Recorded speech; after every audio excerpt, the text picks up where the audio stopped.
नमस्कार। सामाजिक सरोकारों के प्रति प्रतिबद्ध उमंग संस्थान के द्वारा 24 जनवरी को आयोजित होने वाले बालिका दिवस हेतु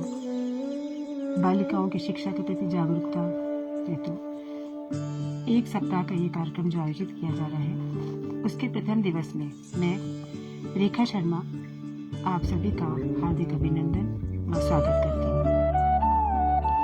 बालिका दिवस जैसा कि नाम से ही प्रकट हो रहा है, बालिकाओं की शिक्षा के प्रति जागरूकता, उनका अन्य संबंधित क्षेत्रों के प्रति जागरूकता के हेतु बालिका दिवस मनाया जा रहा है। ये बालिका दिवस भारत में ही मनाया जाता है और 24 जनवरी को 1966 में भारत की प्रथम महिला प्रधानमंत्री श्रीमती इंदिरा गांधी ने शपथ ली थी और इसीलिए उस दिवस को बालिका दिवस के रूप में मनाया जाता है, ताकि हमारी बालिकाएं लौह महिला की आयरन लेडी के नाम से प्रसिद्ध श्रीमती इंदिरा गांधी के व्यक्तित्व से प्रेरित होकर के अपनी शिक्षा के क्षेत्र में, अपने जीवन के क्षेत्र में कदम आगे बढ़ाएं। उद्देश्य उनका यही है कि समाज में बालिकाओं को उनके अधिकारों के प्रति जागरूक करें। हम आज बालिकाओं के अधिकारों के प्रति जागरूक होने के संदर्भ को इस मायने में लेंगे कि जब बालिका एक शिक्षित होती है, तभी वह अपने जीवन क्षेत्र में, कर्म क्षेत्र में आने वाली अनेक कठिनाइयों का, अनेक चुनौतियों का डटकर साहस कर सकती है और तभी उसका जीवन सार्थक होगा। हम सभी ये जानते हैं कि भारत में ही नहीं, विश्व के प्रत्येक देश के अंदर महिलाएं सेकेंड ग्रेड के सिटीजन्स के रूप में, नागरिक के रूप में मानी जाती है। उनको अभी तक वो अधिकार प्राप्त नहीं हुआ। हालांकि हमें इस बात की खुशी है और इससे विश्वास भी जागृत होता है कि विश्व के अन्य देशों की अपेक्षा भारत के अंदर अब अपनी आंखें महिला को खोलोगी वोट या देने का फिर से अधिकार मुझे प्राप्त खोलनी हो पड़ेंगी? गया है, जबकि अमेरिका जैसे देश में भी ये अधिकार हमें बहुत बार में प्राप्त हुआ था। आज हम बालिका शिक्षा के संदर्भ में बात करेंगे कि किन किन आयामों को लेकर बालिका, एक शिक्षित बालिका अपने अधिकारों के प्रति जागरूक हो सकती है और आत्मसम्मान से अपने जीवन को व्यतीत कर सकती है। हम ये मानते हैं कि एक शिक्षित बालिका अपनी शिक्षा के हथियार से जीवन के हर क्षेत्र में अपने आप को चुनौतियों से सामना करने में सक्षम पाती है। एक बालिका जब शिक्षित होती है, तब आत्मविश्वास से लबरेज होकर के वह अपने परिवार के साथ साथ समाज के भी अनेक क्षेत्रों को परिपक्व करने में, उनको अच्छा बनाने में, उनको संबल देने में समर्थ होती है। एक बालिका का शिक्षित होने को हम कई रूपों में जान सकते हैं। उसका शैक्षिक महत्व है, उसमें व्यावहारिकता आती है, परिवार के संदर्भ में उसमें सामाजिकता आती है, उसमें नैतिकता आती है, उसका आर्थिक स्वरूप प्रभावित होता है और साथ साथ आत्मरक्षा के क्षेत्र में भी वो सक्षम होती है। हम पहले बात करते हैं कि जब एक बालिका शिक्षित है तो परिवार के अंदर उसका व्यवहार किस प्रकार का परिवर्तित होता है। शिक्षा से जब वो ज्ञान से लबरेज होती है तो उसका ज्ञान उसके व्यवहार में छलकता है। जैसा कि हम सभी जानते हैं कि जितना ज्ञानी होता है, जितना अंदर से शिक्षा परिपक्व होती है, आदमी के व्यवहार में उतनी ही नम्रता आती है। वो समझता है कि उसको किस क्षेत्र में कैसे व्यवहार करना चाहिए। पहले की बालिकाएं जो घर गृहस्थी में उलझी रहती थी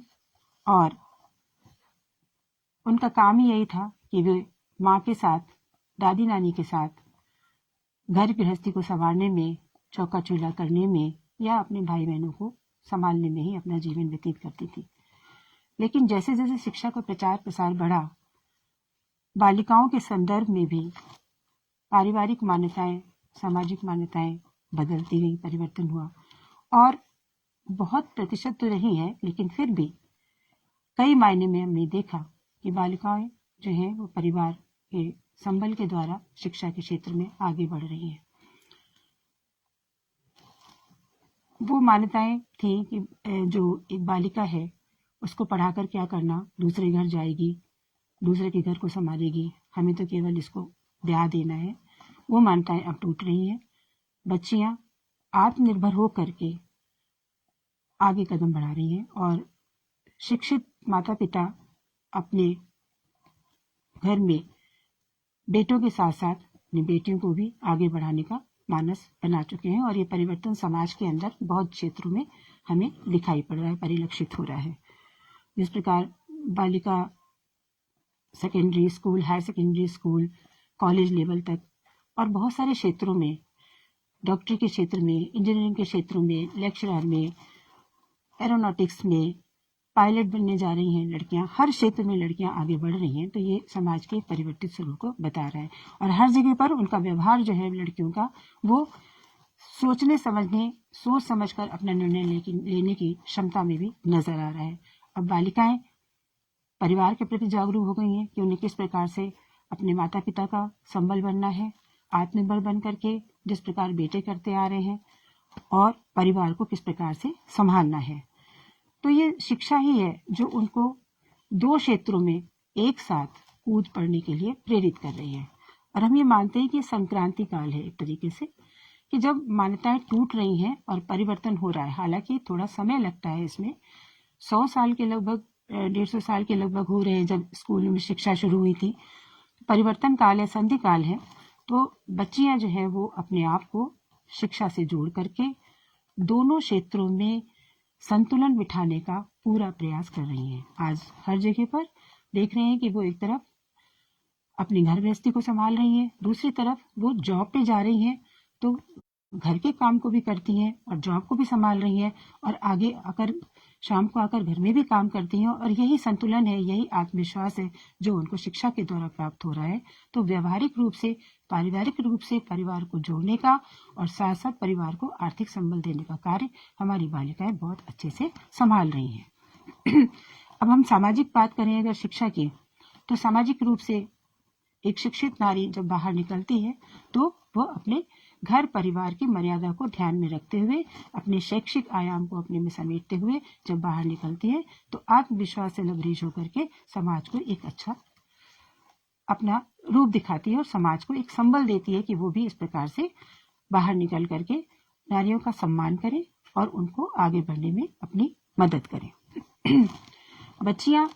नैतिक रूप से भी इस बात में समझ गई हैं कि उन्हें क्या अच्छा है, क्या बुरा, क्या विवेक सम्मत रूप से वो अपना कार्य करती हैं। और इस तरीके से उन्होंने अपने आप को नैतिक रूप से भी बलवान बना रखा है। अब ये मानी हुई बात है कि जब आप आंतरिक रूप से, बाह्य रूप से शिक्षित हैं और आंतरिक रूप से भी आप शिक्षित हैं और नीर शीर विवेक की आपके अंदर क्षमता है, तो अवश्य आप सिर उठा करके आत्मसम्मान से अपने पारिवारिक, सामाजिक और अन्य क्षेत्रों में भी अपने आप को अच्छा बेहतर प्रदर्शित कर सकती हैं। आर्थिक रूप से बात करें तो बच्चियां पूरी शिक्षा के क्षेत्र में, हर क्षेत्र में आगे आकर के उन्होंने अपने आप को आर्थिक रूप से सबल किया है। अब ये मानी हुई बात है कि जो हाथ दूसरों के सामने फैला हुआ होता है उनकी निगाहें नीची होती हैं, लेकिन जब वही हाथ देने के लायक स्थिति में, दूसरों को देने के लायक स्थिति में होता है, तब वो आत्मसम्मान से लबरेज होता है। वो आंखों में आंखें डालकर बात करती हैं और अपना सिर किसी बात में झुकाती नहीं है। अपवाद स्वरूप होता है कि कहीं पर इस प्रकार की कुछ ओवर स्मार्टनेस हो जाए, आप ओवर कॉन्फिडेंस हो जाए और अपने आप को उस तरह से प्रस्तुत ना कर पाए। लेकिन आज हर क्षेत्र में बालिकाएं आर्थिक रूप से संपन्न होकर दोहरे व्यक्तित्व को संभाल रही हैं। आत्मरक्षा के भी क्षेत्र में देखा जाए तो एक शिक्षित बालिका जो है वो अपने आप को विभिन्न परिस्थितियों में जो चुनौती के रूप में सामने आती हैं, अच्छे से अपने आप को संभालती हैं। उनको पता है कि उन्हें कहाँ पर कैसा व्यवहार करना चाहिए और कैसा नहीं करना चाहिए। तो इस प्रकार से हम ये देखते हैं कि एक शिक्षा जो है वो बालिका को हर प्रकार से सामाजिक रूप से, आर्थिक रूप से, व्यवहारिक रूप से हर प्रकार से संबल प्रदान करती है और समाज के हर क्षेत्र में आगे बढ़ने की चुनौती को स्वीकार करती है। अब बात यह आती है कि हम कितना इन बालिकाओं को सशक्त करने में, शिक्षित करने में उनको अपने पैरों पर खड़ा करने में, आत्मनिर्भर बनाने में उनको हम कहाँ तक सपोर्ट करते हैं। ये हमारी नैतिक जिम्मेदारी है समाज के हर तबके की कि वो हमारी बालिकाओं को, कोमल कलियों को पूरे विश्वास से समर क्षेत्र में इसमें उतारने के लिए अपना सहयोग प्रदान करें, उनको शिक्षित करें और उनको हर वो सहयोग दें, हर वो चीज़ उनको दें, अपनी उनकी पीठ पर अपना हाथ रखें, जिससे कि उनके अंदर आत्मविश्वास बढ़े और वो आगे से आगे बढ़े। समाज में इस समय जो आपाधापी चल रही है, जो अव्यवस्था चल रही है, जो लड़कियों के प्रति एक अलग तरीके की मानसिकता घर कर रही है, जो नहीं होनी चाहिए थी लेकिन हो रही है, उसमें हमें अपनी बच्चियों को इस लायक बनाना है कि वे आगे बढ़ कर के अच्छे और बुरे का ज्ञान करके अपने कदम आगे बढ़ाएं और आत्मरक्षण के लिए भी अपने आप को मजबूत करें, जिससे कि वे कठिन परिस्थितियों में भी सामना कर सकें। हर एक माता पिता का ये नैतिक दायित्व है, समाज का नैतिक दायित्व है, हमारे राष्ट्र का नैतिक दायित्व है कि बालिकाओं की शिक्षा में किसी भी तरह की कोताही न बरत करके उनको आगे से आगे बढ़ने का मौका दिया जाए। इस प्रकार की परिस्थितियां बनाई जाए कि बालिकाएं निडर होकर के, बिना डर के और आत्मविश्वास से परिपूर्ण होकर के आगे बढ़ें और उनको सड़कों के ऊपर नीचे गर्दन करके चलने की आवश्यकता न महसूस हो, क्योंकि अक्सर ये देखा जाता है कि बालिकाएं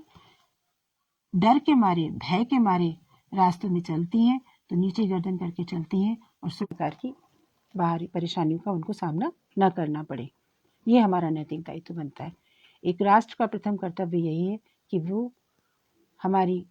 समाज का अभिन्न अंग है, वो हम उनको सेकेंड दर्जे की नागरिकता ना दे करके उनको प्रथम दर्जे की नागरिक बनाने की कोशिश करें। और ये सबको मालूम है कि जब तक वो स्वयं सक्षम कदमों से आगे नहीं बढ़ेंगी तब तक वे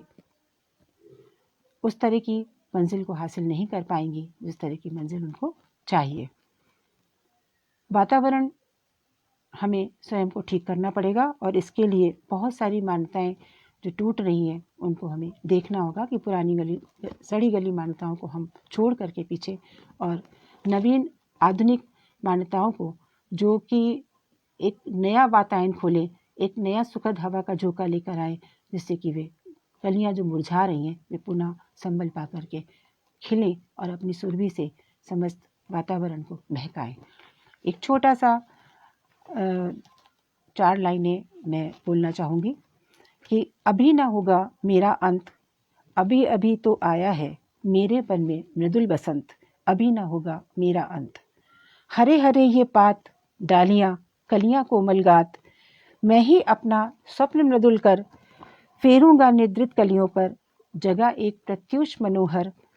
पुष्प पुष्प से तंद्रालस लालसा खींच लूंगा मैं, अपने नव जीवन का अमृत सहर्ष खींच दूंगा मैं,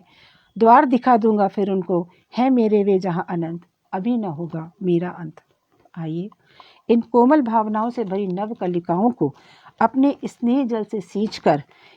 उनके जीवन वसंत में खिलखिलाने का अवसर दें। वे खिलखिलाएं, मुस्कुराएं और इस समाज को एक नई ऊष्मा से, एक नई ऊर्जा से भर दें और कदम से कदम मिलाकर जब चलें तो लगे कि वास्तव में एक नया सवेरा एक नए सूर्य को लेकर के आया है और उसकी रश्मिल किरणें संपूर्ण वातावरण को प्रकाशित कर रही हैं, उज्जवल कर रही हैं, आलोकित कर रही हैं। Thank you.